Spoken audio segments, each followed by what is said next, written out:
ലഹരി വിരുദ്ധ ബോധവൽക്കരണ പ്രവർത്തനങ്ങളുടെയും ഓണം സ്പെഷ്യൽ ഡ്രൈവിന്റെയും ഭാഗമായി പുതുക്കാട് മണ്ഡലം തല ജനകീയ കമ്മിറ്റി യോഗം നടത്തി. കെ രാമചന്ദ്രൻ MLA അധ്യക്ഷതയിൽ ചേർന്ന യോഗത്തിൽ Kodakara block panchayat president Aswathy VB, vice president Binoy Njerinjampilly, ഗ്രാമപഞ്ചായത്ത് പ്രസിഡന്റുമാരായ VT വിജയലക്ഷ്മി, രതി ബാബു, ഭാഗ്യവതി ചന്ദ്രൻ, എക്സൈസ് ഉദ്യോഗസ്ഥരായ circle inspector M Mahesh Kumar, Nino Mathew, Abhijith Surendran, ജനപ്രതിനിധികൾ എന്നിവർ പങ്കെടുത്തു.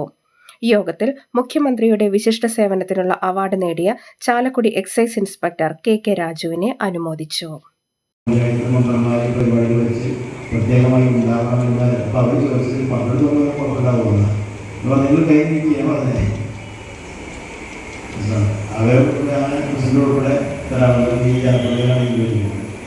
ഇപ്പോൾ 2 പ്രസിഡന്റുമാരെ തീരുന്നു. ആദ്യം വിജയലക്ഷ്മി പ്രസിഡന്റ് വന്നു, നമ്മുടെ